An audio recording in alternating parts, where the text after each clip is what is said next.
Сәлем достар, менің каналыма қош келдіңіздер. Бүгін сіздерге шоколадный блини торттың қалай жасалу жолын көрсететін боламын. Менің каналыма тіркеліп, лайк басып, комментарий жаза кетіңіздер.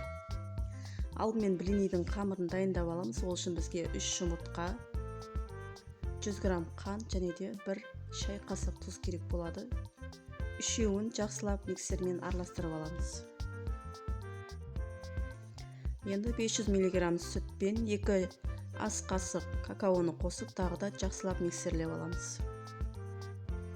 Енді 200 грамм ұнымызды, жарты шай қасық ас содамызды және де 5 ас қасық сұйық майымызды қосып, тағы да жақсылап біркелкі масса болғанша миксерлеп араластырып аламыз. Енді ыдысымызды майлап, орташа жантырған отта блиниларымызды пісіріп аламыз.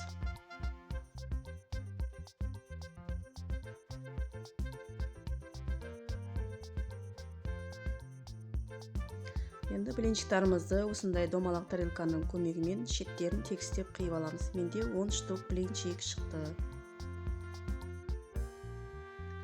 Енді кремді дайындаймыз. Ол үшін бізге 250 грамм қант, 70 грамм ұн, 1 пачка ванилин.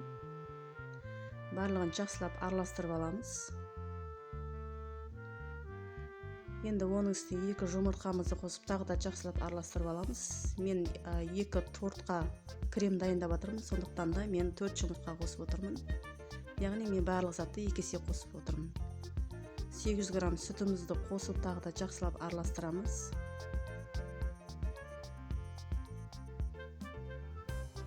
Жақсылап біркелкі масса болғанша араластырып аламыз. Енді кремімізді жай отқа қойып, қою масса болғанша қайнағанға дейін, қайнатпаймыз, қайнағанға дейін осылай араластырып пісіріп аламыз. Енді отты өшіріп кремді суытып қоямыз. Бөлме температурасындағы 200 грамм сливочный майымызды жақсылап миксермен араластырып аламыз. Енді оған суып тұрған кремімізді қосып, тағы да жақсылап миксерлеп крем дайындаймыз.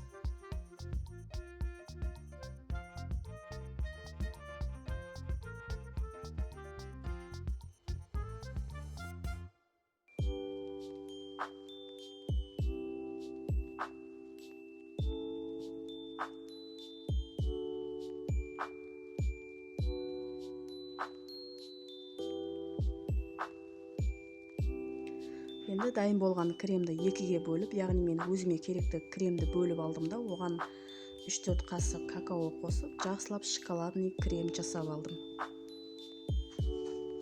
Енді дайын болған шоколадный кремімізді осылай блинчиктарымыздың арасына жағып, әдемілеп торт жасап аламыз.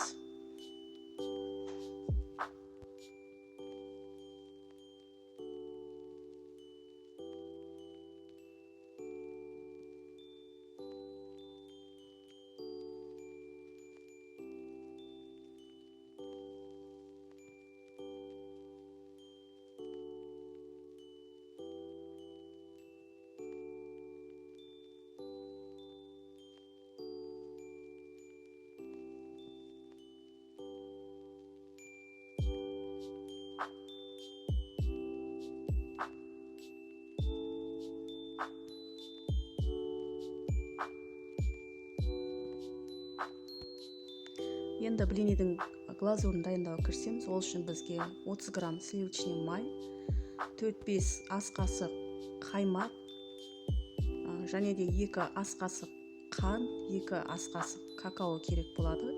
Барлығын ыдысқа салып, жай отта араластыра отырып, біркелкі масса болғанша, осылай қою масса болғанша дайындап пісіріп аламыз.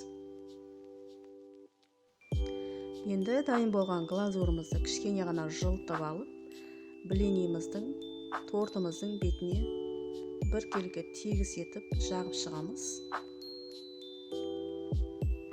Шеттеріне де жағамыз. Осылай әп-әдемі дөңгелек торт жасап аламыз да, оны холодильникке 1 түнге қалдырамыз. 10-12 сағатқа қойсаңыз жеткілікті. Сонда біздің тортымыз кремді өзіне сіңіріп, өте дәмді торт болады. Міне кескенде де жұп-жұмсақ, жегенде өте дәмді, дәмі тілі үйреді. Біздің шоколадный блини тортымыз осымен дайын болды. Құрметті менің YouTube көрермендерім, менің видео рецептім ұнаса, менің каналыма тіркеліп, лайк басып, комментарий жаза кетіңіздер. Келесі видеоларда кездескенше сау болыңыздар.